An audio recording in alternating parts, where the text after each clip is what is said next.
아멘.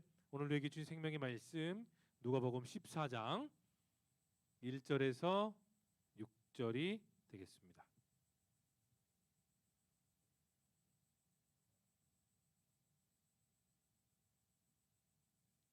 누가복음 14장 1절에서 6절의 말씀을 우리 한 절씩 교독하고 마지막은 함께 읽겠습니다. 안식일에 예수께서 한 바리새인 지도자의 집에 떡 잡수시러 들어가시니 그들이 엿보고 있더라. 예수께서 대답하여 율법 교사들과 바리새인들에게 이르시되 안식일에 병 고쳐주는 것이 합당하냐 아니하냐.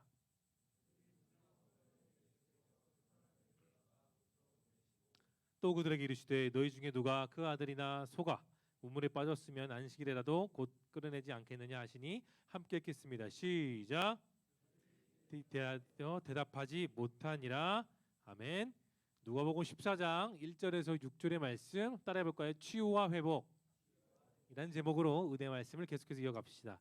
여러분, 우리가 성경 말씀을 어떤 시간을 내든지 아니면 내가 필요에 의해서 말씀을 들여다보면 예수님을 만나서 질병을 고치지 못한 환자가 있었을까요? 없었을까요? 단 한 명도 없었습니다. 예수님을 만나면 불치병이라 여겨졌던 모든 병들이 다 깨끗하게 치유되었습니다. 왜냐하면 모든 질병들이 예수 그리스도의 이름으로 주님이 선포하셨기 때문에 회복이 있었고 치유가 있었습니다. 여러분, 사복음서 마태, 마가, 누가, 요한복음을 여러분 자세히 보세요. 보면 다양한 질병을 가진 사람들이 예수님께 어떻게 했을까요? 나아왔습니다. 뭐라고 따라합시다. 예수님께 나아왔다. 주님을 직접 대면했어요. 그래서 고침을 받은 것을 우리는 잘 기억합니다. 예를 들어 볼게요. 시몬 베드로의 장모가 열병에 있었어요. 아무도 손을 고칠 수 없었고 의원도 그 열병을 고칠 수 없는 가운데 예수님 그 소식을 들었습니다. 그리고 수제자 3명과 베드로를 포함하여 그 3명과 예수님은 장모의 집에 갔어요. 그리고 예수님은 그 열병을 어떻게 했을까요? 깨끗하게 치유했습니다.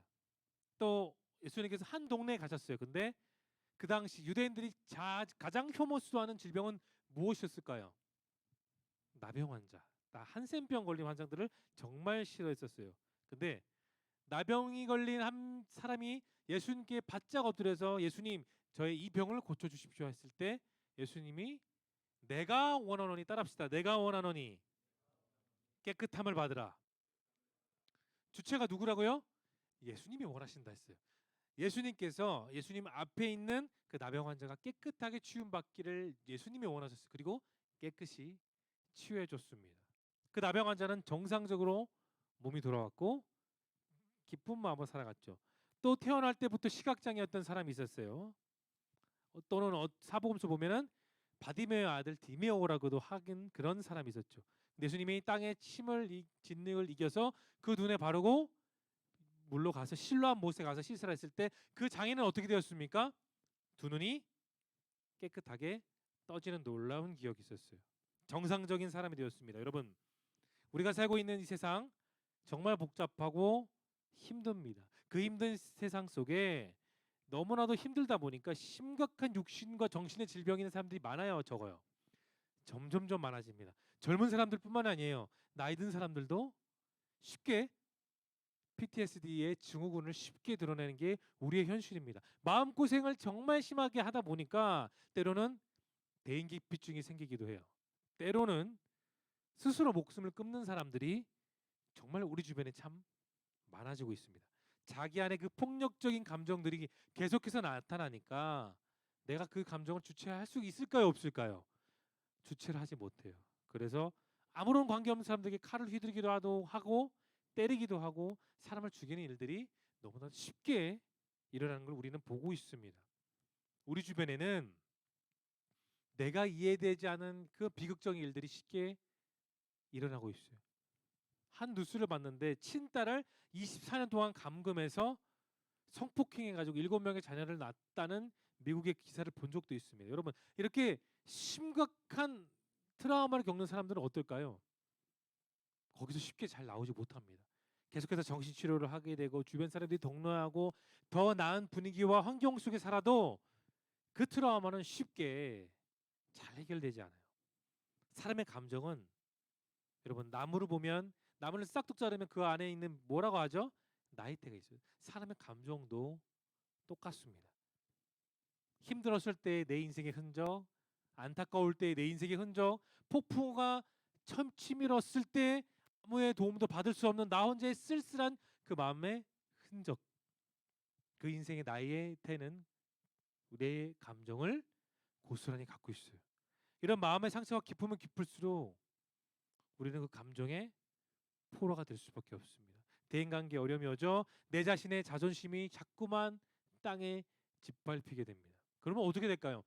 삶에 대해서 부정적인 생각, 부정적인 마음을 갖게 됩니다.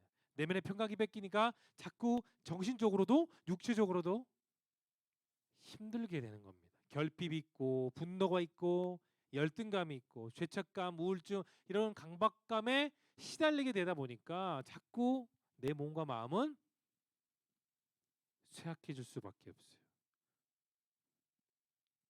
상한 감정이 있습니다. 그런데 우리는 감정 전문한 감정 치유사에게 내 감정을 의뢰하는 게 아니라 저와 여러분은 누굴까요? 따라합시다. 크리스찬. 더 크게 말해볼까요? 크리스찬. 크리스찬이 뭐예요? 예수님을 따라합시다. 예수님을 더 크게 예수님을 나의 구주로 믿는 사람. 그게 크리스찬이에요. 그냥 무늬만 크리스찬 아니고 교회 왔다 그냥 가는 사람, 찬양 부르고 헌금만 들었다 가는 사람이 크리스찬이 아니에요, 여러분. 기억하세요. 내가 예수님을 구주로 믿는 사람이 크리스찬이지 교회 왔다가 등록했다가 왔다가 가는 사람은 크리스찬이 아니에요. 들러리입니다. 내가 크리스찬이기 때문에 내 상한 감정, 내 아픈 마음을 하나님께 내려놔야 우리는 그분을 통해 치유받아. 오늘 본문에 제가 예를 들었던 사람들 있잖아요. 시몬 베드로의 장모님도, 그다음에 나병 환자도, 죽었던 나사로도 다 예수님을 통해 완벽하게 치유받았습니다. 주체는 예수님이에요. 우리가 예수님께 나아가야 됩니다. 믿으십니까, 여러분? 목회자에게 나가는 것이 아니고 다른 사람에게 나가는 것이 아니라 내가 직접 주님께 나아가야 여러분의 상한 심령이 치유받을 수 있다는 것을 다시 한 번 더 여러분 기억할 수 있기 바랍니다. 마태복음 11장 28절에서 주님은 우리에게 이런 말을 했어요. 수고하고 무거운 짐진 자들아 다 내게로 뭐라고요? 내게로 오라. 내가 너희를 편히 쉬게 하리라. 평강 안에 거하는 거는 여러분이 예수님께 나아가야 됩니다. 다른 답이 없고요. 다른 해결책은 결코 없습니다. 2000년이 지난 지금에도 우리가 역시 계속해서 말씀 붙들고 말씀에서 진리를 알고 그 말씀에서 힘을 얻고 그 말씀에서 말씀하신 예수님의 응답을 우리가 받기 위해서는 여러분 내가 예수님을 붙잡아야 되는 거예요. 내가 여러분 스스로가 예수님을 붙잡으시길 바랍니다. 어떠한 상한 감정이 있어도 내가 예수님께 나아가면 예수님은 그걸 다 받아주세요. 용서해 주시고 보듬어 주시고 받아주시는 겁니다. 여러분 그거를 알아야 돼요. 교회 나온 이유가 거기 있는 거기 있습니다. 여러분 내가 예수님을 직접 만나는 거예요. 목회자는 여러분이 가도록 할 수 있는 길잡이가 될 뿐이지 목적지까지 데려다주는 사람이 아닙니다. 기억하십시오. 내 스스로가 예수님을 만나고 그분께 나아간다는 것. 그게 진짜 말씀하시는 예수님이 말씀하시는 찐 크리스천이에요. 사랑 청년 여러분, 예수님을 만나고 그 성령 충만한다는 믿음이 내 마음에 들어가게 될 때 고쳐지는 놀라운 역사는 성경에만 있지 않아요, 여러분. 여러분의 인생 가운데 그 역사는 반드시 내 인생 한가운데서 이루어짐을 믿으시길 축원합니다. 그것은 의심하거나 불신하는 사람들에게는 오지 않아요. 에이 설마 나한테 오겠어? 에이 나한테 올까? 그런 생각하는 사람들에게는 말씀의 기적은 오지 않습니다. 그러나 내가 연약하고 내가 말씀의 깊이를 잘 몰라도 신앙의 깊이를 잘 모르고 말씀의 교리를 여러분이 잘 모른다 할지라도 중요한 것 내가 예수님을 믿고자 하는 마음, 내가 예수님을 더 알기 원하는 마음, 내가 예수님을 더 사랑하기 원하는 그 마음이 있다면 여러분 그걸로 충분합니다. 말씀을 많이 외우고 교리에 대해서 깊이 한다고 예수님이 그것 자체로 사랑하지 않으세요. 여러분의 있는 모습 그대로를 주님께 나아가는 그것을 예수님은 더 우리 청년들에게 원하신다는 걸 여러분 기억하시기를 축복합니다. 우리의 몸과 마음을 치유하고 계속해서 새로운 모습으로, 계속해서 비전 있는 모습으로 살아가게 하시기 위해서 주님은 이 땅에 오셨습니다. 여러분은 그렇게 배웠어요. 예수님이 이 땅에 오신 이유 첫 번째는 나의 죄를 사하시고 구원하기 위해. 맞아요. 맞습니다. 저는 이걸 부정하다고 말하는 것은 아니에요. 우리는 그렇게 알고 있습니다. 그런데 예수님이 구원하시는 목적이 어디 있는지를 알아야 됩니다. 단순히 구원에 있지 않아요. 구원하시는 목적, 여러분 한 명 한 명을 고개 드세요. 여러분 한 명 한 명을 구원하시는 목적은 여러분을 치유하고 여러분 한 명 한 명을 회복시키시기 위해서 친히 예수님이 어디에 달리셨습니까? 따라합시다. 십자가. 그래서 십자가 예수님이 달리신 거예요. 예수님이 세상에 오신 것. 여기 한 명 한 명뿐만 아니라 상하고 병든 영혼을 갖고 있는 모든 사람들을 다 치유하시기 위해 예수님이 이 땅에 오신 거예요. 여러분 병원에 가끔 가보면 그런 사람들을 볼 때가 종종 있어요. 태어날 때부터 선천적인 병을 갖고 태어나는 아이들을 우리는 쉽게 볼 수가 있습니다. 그런데 여러분 그거 압니까? 사람은 누구나 어느 사람이든지 예수님을 잘 믿든지 예수님을 아예 모르는 불신자이든지 이 땅에 태어나 살아가는 70억 명의 모든 사람들은 다 영적으로 선천적인 장애가 있는 사람들이에요. 목회자인 저도 마찬가지입니다. 다 영적으로 선천적인 장애가 있는 사람들이었어요. 우리가 예수님을 말씀을 듣고 그 예수님을 믿을 때 우리의 영혼의 치유가 일어나는 겁니다. 그래서 그 치유를 경험하는 사람들은 하나님을 모르던 사람들이 하나님을 알게 돼요. 또 하나님의 존재를 전혀 생각하지 못했던 사람들이 아주 극적인 상황을 통해 예수님을 만나는 사람도 덜어 있어요. 간증하는 사람들 보면 예수님을 아예 몰랐던 사람들인데도 정말 극적인 상황, 그 극한 상황에 예수님을 만나는 사람들도 덜어 있습니다. 예수님이 말씀하셨어요. 온 천하를 다 얻어도 내 생명을 잃으면 소용이 있다 없다? 아무 소용이 없다. 전 세계에서 가장 부유하고 전 세계에서 가장 많은 권력을 갖고 전 세계에서 가장 많은 것을 누린다 할지라도 내 생명 잃어버리면 소용이 있어요 없어요? 이 땅에서는 아무런 소용이 없다는 거예요 여러분. 그래서 우리는 날마다 주님을 만나야 되는 거예요. 그 주님을 만날 때 내 삶이 바뀌고 내 성품에 변화가 일어나는 겁니다. 그래서 성령의 열매가 거기에 나타나는 거예요.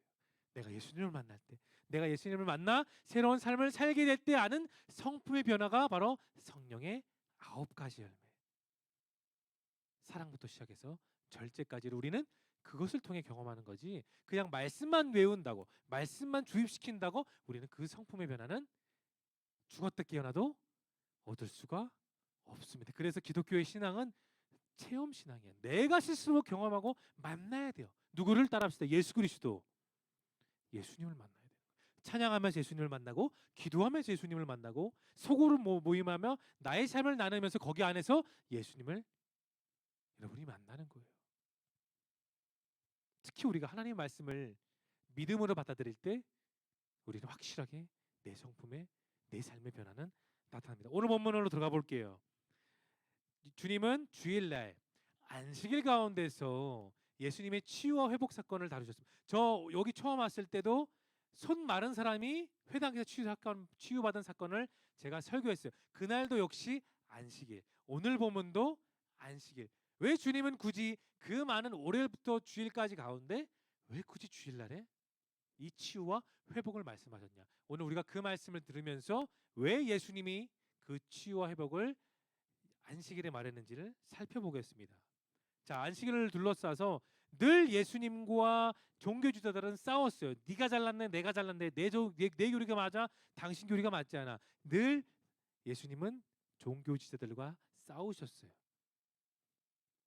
바리새인들은 예수님 싫었어요. 그냥 싫었어요. 보기만 해도 역겨웠어요. 왜 그랬을까요? 잘 기억하세요. 예수님이 이 땅에 오시기 전까지만 해도 교회에서 바리새인 서기관들은 교회를 찾아오는 성도들에게 인정받았어요. 뭐라고요? 인정받고 존경받았어요. 자, 이 당시로 한번 우리가 당시로 들어가 봅시다. 이 당시는 우리처럼 성경 말씀이 쉽게 구할 수 있었어요? 아니에요. 이 당시는 아직 구약 성경만 있었을 뿐이고 성경을 보기 위해서는 종교 지도자들만 볼 수가 있었어요. 자, 성경을 보기 쉬웠습니까? 어려웠습니까? 어려웠어요. 성전 그 당시 회당으로 나와서 종교 지도자들이 설교를 할 때나 들었지 쉽게 보지 못했습니다. 요즘이야 성경책이 없어도 어플을 통해서 쉽게 우리는 성경도 보고 설교 말씀 뭐 김병삼 목사님, 유기성 목사님 등등 정말 기라성 같은 목사님들 설교를 우리는 쉽게 듣습니다. 그런데 이 당시는 제한된 사람들이 제한된 장소에서 제한된 성경을 들을 수밖에 없었다는 거예요. 근데 여러분, 성전에 찾아오는 사람들이 진짜 필요했던 게 무엇일까요? 단순히 말씀 듣는 것? 그리고 말씀 들으면서 그 비유나 담겨져 있는 교리를 듣는 것? 아니에요. 그들이 정말 원했던 건 뭐냐? 말씀을 들음으로 회복하고 치유하는 데 있었습니다. 맞습니까, 여러분? 치유받고 회복하기 위해서 말씀을 들었던 거예요. 그런데 그 치유와 회복을 누구만 하실 수 있었죠? 그 당시에 예수님만 하셨어요. 예수님만. 자, 모든 관심과 존경이 다 누구에게로 집중됐습니까? 그러면 예수님께 집중됐어요. 그러니까 종교 지도자들, 바리새인들과 서기관들은 예수님을 좋아했어요, 안 좋아했어요? 당연히 싫어할 수밖에 없었고 혐오할 수밖에 없었고 어떻게 하면 예수님을 핀잔을 잡고 토시 하나 잘못된 것을 잡고 종교 지도 회의에 넘길까 그들은 그렇게 고민했던 거예요. 그래서 바리새인과 서기관들은 정말로 나쁜 사람들이 되었어요. 그래서 예수님께 늘 그들은 집중했습니다. 어떻게 하면 넘어뜨릴까 고민했던 상황에 있었어요. 그런데 예수님은 달랐어요. 예수님은 말씀만 주신 것이 아니라 말씀을 듣는 모든 무리 그 사람들이 배불리 먹고 치유받고 감동받고 아픈 것들이 치유되는 역사를 주셨어요. 무슨 이유로? 사랑하셔서. 종교 지도자들은 사랑이 없었습니다. 냉혈 인간들이었어요. 권위 의식만 있었습니다. 위에서 누르려는 의식만 있었지 사람을 사랑하는 마음은 결코 없었어요. 그러나 예수님은 권위 의식이 없었어요. 단 한 가지의 권위 의식만 있었어요. 하나님의 말씀에 대한 권위 이외에 예수님에게는 어떠한 권위가 없었어요. 단 사람을 사랑하는 사랑만 있었을 뿐입니다. 주님은 자신을 싫어했던 바리새인들의 모임 가운데 초대받았어요. 그리고 오늘 본문에서 많은 바리새인들 앞에 이런 말을 했습니다. 자, 2절과 3절을 열어볼게요. 2절, 3절 큰 목소리 읽어봅시다. 시작.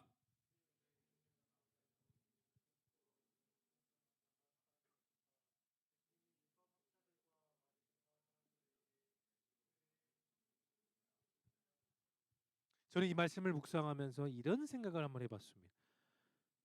왜 예수님은 식사하는 도중에 갑자기 그 식사하는 자리에 초대받았을 때 들어가자마자 왜 환자가 있었을까? 예수님을 난감하게 만들고 또 바리새인들이 꾸민 잘못된 계획이 아닐까 저는 그런 생각을 했습니다. 여러분 오늘 본문의 날은 무슨 날이라고 했죠? 따라합시다. 안식일. 주일이라는 거예요. 유대인들은 목숨을 버려서도 반드시 지켜야 되는 가장 중요한 날이 안식일이었습니다. 그런데 안식일에 아무것도 하지 말라는 그 율법을 어기게 되면 바리새인들은 현장에서 예수님을 잡으려고 했어요. 그런 계획이 있었어요. 그래서 1절 말씀 여러분 잘 보세요. 호시탐탐 엿보았다. 그 엿보았다가 했던 거. 엿보는 뭐예요? 엿보았다는 것은 보통 좋은 표정이 아니면은 째려보는 표정이야. 째려보는 겁니다. 의심하며 하는 표정이죠. 심어놓은 뻔한 미끼의 수종증 환자가 그 자리에 있었습니다. 주님은 뭐라 말했죠? 당신들은 들어봅시오. 안식일에 병을 고치는 것이 맞소? 아니면 고치지 않아야 되는 게 맞소? 주님은 바리새인들의 계획을 다 뚫어보셨어요. 그들의 생각을 다 보신 거죠. 그래서 그들이 반박할 수 없는 질문하신 겁니다. 안식일에 고치는 것이 맞느냐 맞지 않느냐. 오늘 말씀에서 가장 핵심되는 말씀. 주일에 아픈 사람을 고치는 것이 합당하냐 합당하지 않느냐. 이것은 우리에게도 마찬가지입니다. 여러분 정말 정상적인 신앙생활하는 사람이라면 주일에 병을 고치는 것을 누가 가장 기뻐하실까요? 하나님이 가장 기뻐하세요. 아픈 사람을 치유했다는 것은 주님이 정말로 기뻐하시는 일들 중에 하나입니다. 예수님 그리고 하나님께서 정말 원하시는 것은 교회 속에 예배 속에 참석한 모든 사람들이 그 드려진 예배 속에 찬양과 기도와 말씀을 통해 심령의 치유를 받는 것을 하나님이 기뻐하시는 거예요. 여러분 믿으십니까? 그래서 예배가 존재하는 거예요. 하나님을 기쁘시게 하는 예배, 하나님을 만나는 예배, 하나님께 영광 돌려. 여러분은 쉽게 많이 들었을 겁니다.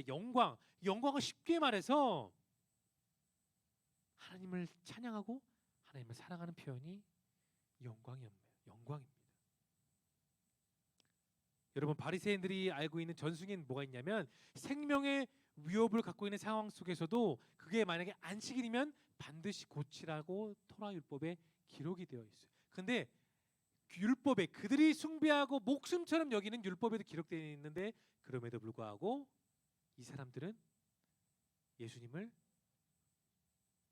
위험에 빠뜨리고자 했습니다.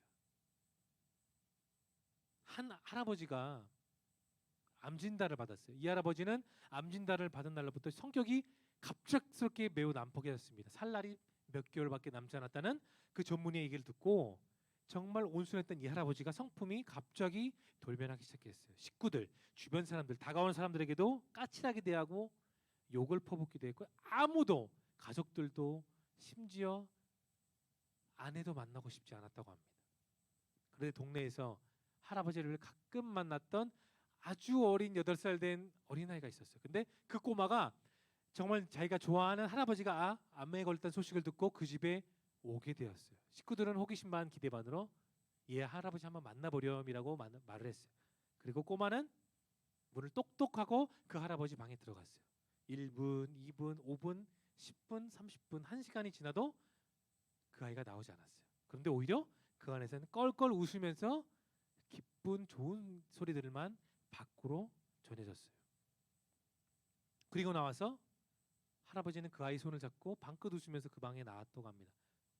그 할아버지의 자녀들이 그 아이에게 물어봤어요. 꼬마야, 넌 어떻게 해서 우리 아버지를 기쁘게 했니? 그 아이가 이런 말을 해요. 저요? 저 할아버지 얘기 계속 들었어요. 그리고 할아버지 함께 울었어요. 그리고 할아버지 함께 웃어줬어요. 전 그게 다예요. 여러분 놀랍지 않습니까? 친자식들도 부모의 마음을 돌려놓지 못하지만 전혀 피가 섞여지지 않는, 심지어 그들보다 한참 어린 8살짜리 꼬마는 그 할아버지가 뭘 원했는지를 정확히 알았고 공감했고 같이 울고 같이 울었습니다. 얼마나 탁월한가요? 할아버지 아픔을 자신의 아픔으로 여기고 할아버지 기쁨을 자신의 기쁨으로 여겼던 그 꼬마아이는 그 할아버지를 공감했습니다. 뭐라고요? 공감했습니다. 예수님도 마찬가지예요. 예수님은 이 수종주 환자를 자신의 아픔으로 여겼습니다. 마치 제가 예전에 설교했던 오른손 마른 사람의 그 아픔을 예수님은 자신의 아픔으로 여기고 많은 사람이 보는 그 한가운데 일으켜 세워 그를 치유하셨던 것. 오늘 본문에도 예수님은 한가운데서 그 수종주 환자를 바리새인들이 보는 앞에서 깨끗하게 치유하셨습니다. 예수님은 그런 삶을 사셨어요. 사람들과 함께 울어주는 삶, 사람들과 함께 그들의 아픔을 공감하고 그들의 아픔을 자신의 아픔으로 여기고 그들의 기쁨을 기쁨으로 여기며 끝까지 보듬어주고 끝까지 함께하는 위로의 삶. 그게 바로 예수님이 이 땅에 사셨던 3년의 짧은 공생이었습니다.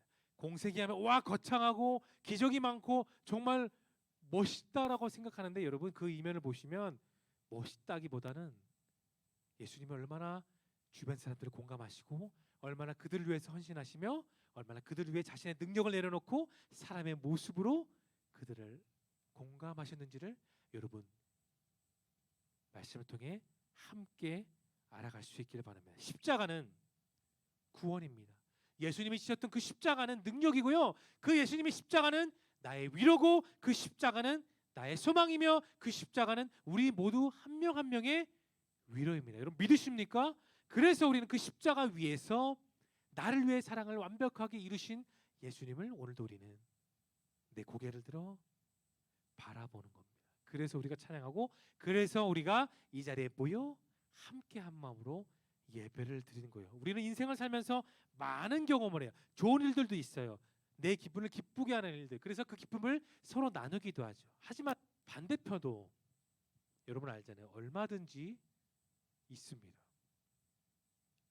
힘든 원인만큼 다양한 일들, 쉽게 고쳐지지 않는 내 마음의 아픔, 다양한 실패, 대인관계 어려움, 가정에서의 어려움, 우리의 패배는 분명히 실패는 인생에 있어요. 그런데 여러분 그거 알아요?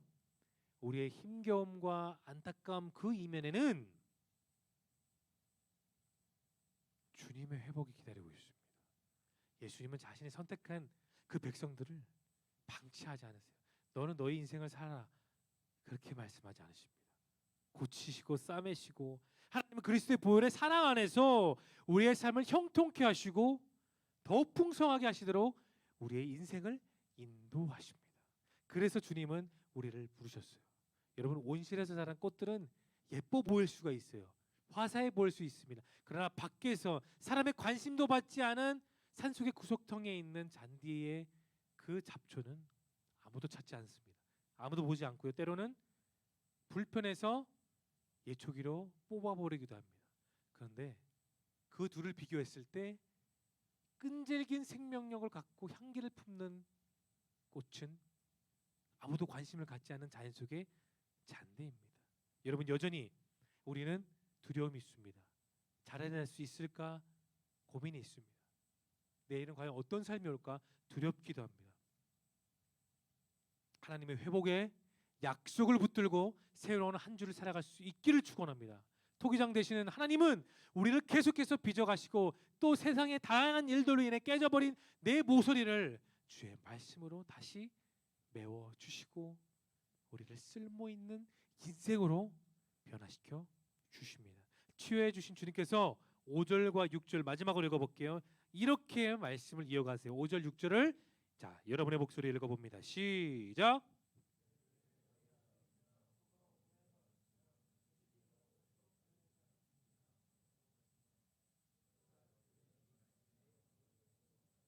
사람들 앞에서 말씀을 가르치고 떵떵거리며 다양한 지식과 학식과 율법에 대한 품위를 보였던 바리새인들은 꼴먹은 벙어리가 됐어요? 아니면 말을 했어요?